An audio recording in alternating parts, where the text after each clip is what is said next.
Hello and welcome to study ideas. I hope you guys are doing well. पिछली video में मैंने बात की थी कि कैसे इंडिया एक ऐसी कंट्री जो कि प्रो चाइना बनती जा रही है यानी मालदीव, उसको काउंटर करने के लिए लक्षद्वीप में इंफ्रास्ट्रक्चर डेवलपमेंट कर रहा है। अब मैं आपको जो इस वीडियो में बताने वाला हूं उससे आपको ये पता चलेगा कि जियोपॉलिटिक्स में इंडिया का कद कैसे दिन बर दिन बढ़ता जा रहा है। आपको याद होगा कि कुछ दिन पहले डॉक्टर एस जयशंकर की बुक लॉन्च हुई थी जिसका टाइटल था why Bharat matters. Book launch के दौरान उन्होंने इंटरव्यू में कहा था कि फ्रांस के ऊपर एक पूरा चैप्टर है उनकी बुक में और उन्होंने फ्रांस को कंपेयर किया है लक्ष्मण जी के साथ। डॉक्टर एस जयशंकर ने कहा कि जिस तरह से लक्ष्मण जी हमेशा खड़े रहते थे राम जी के साथ, चाहे सिचुएशन कोई भी हो, उसी तरीके से फ्रांस भी हमेशा हिंदुस्तान के साथ खड़ा रहा है, हिस्ट्री में भी और अभी भी। और इस बुक से रिलेटेड तो नहीं, लेकिन वैसे मैं आपको बता दूं कि 3 कंट्रीज हमेशा से इंडिया की स्ट्रॉन्ग एलाई रही है जब से इंडिया आजाद हुआ है। नंबर 1 रशिया,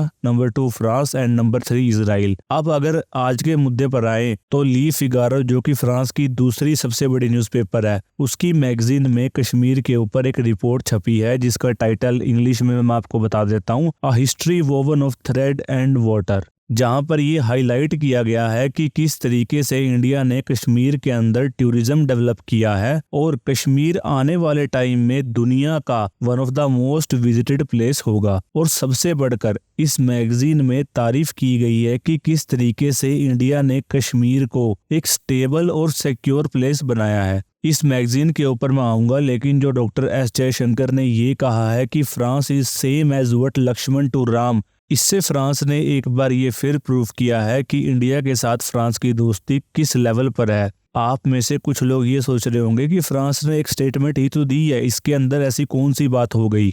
तो मैं आपको समझाने के लिए थोड़ा डीप लेकर चलता हूँ। देखिए, फ्रांस एक नेटो मेंबर है। नेटो की फुल फॉर्म है North Atlantic Treaty Organization. NATO के अंदर टोटल 31 मेंबर है और नेटो को हेड करता है यूनाइटेड स्टेट्स ऑफ अमेरिका। ये जितने भी नेटो कंट्रीज है ये एक दूसरे की सिक्योरिटी गारंटी करते हैं। अभी जो रशिया और यूक्रेन के बीच में वॉर चल रही है वो भी इसी मुद्दे पर है कि यूक्रेन नेटो ज्वाइन करना चाहता था।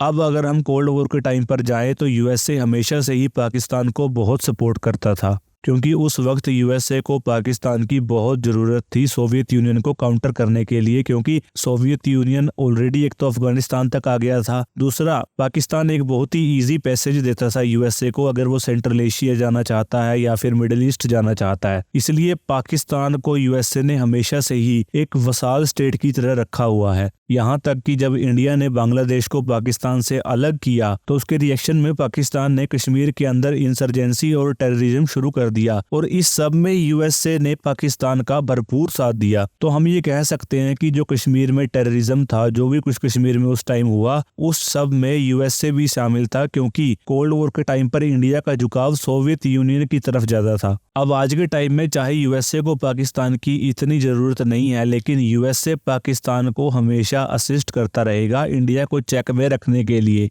इंडिया अभी बहुत तेजी से डेवलप हो रहा है, लेकिन यूएसए इंडिया को एक लिमिट तक ही डेवलप होने देगा और उसके बाद वो हर कोशिश करेगा इंडिया को वहीं पर कॉन्स्ट्रेन करने के लिए, और इसीलिए उसने पाकिस्तान को रखा हुआ है। अब अगर आज के मुद्दे पर वापस लौटे तो मैंने आपको ये तो बता दिया कि यूएसए ने कभी भी कश्मीर को लेकर कभी भी कोई पॉजिटिव बात नहीं की, लेकिन फ्रांस ने नेटो का मेंबर होने के बावजूद भी इंडिया ने जो कश्मीर के अंदर डेवलपमेंट की है उसका उसने खुलकर सपोर्ट किया है। और सबसे बड़ी बात ये है कि फ्रांस ने ये स्टेप उठाया है जो अपने बाकी नेटो नेशंस हैं उनकी पॉलिसी जो कश्मीर के ऊपर है उसके खिलाफ जाकर। अब मैं आपको बताता हूँ कि इस मैगजीन में कश्मीर के बारे में क्या लिखा है। तो इसके अंदर लिखा है कि forgotten paradise, Sri Lanka is timidly open up to foreign travellers after decade of conflict. In Kashmir, in the foothills of Himalayas, the gentle landscapes invite peace. This observation encapsulates the hopeful transition the region is undergoing, marking our departure from its tumultuous past. इसका मतलब है कि कश्मीर अब ready हो चुका है tourist को host करने के लिए। फाइनली अब कश्मीर के अंदर इंसर्जेंसी खत्म हो चुकी है और कश्मीर का जो लैंडस्केप है, जो पहाड़ है, जो लेक है, उसके अंदर एक पीस है, एक नेचुरल पीस है जो आपकी रूह के अंदर सुकून डालती है। इस रिपोर्ट में साथ में जो हाउस बोट्स हैं, जो श्रीनगर की डल लेक में हाउस बोट चलती हैं या फिर बाकी लेक्स में, उनकी हिस्ट्री के ऊपर और उनकी इवोल्यूशन के ऊपर भी काफ़ी बात की गई है।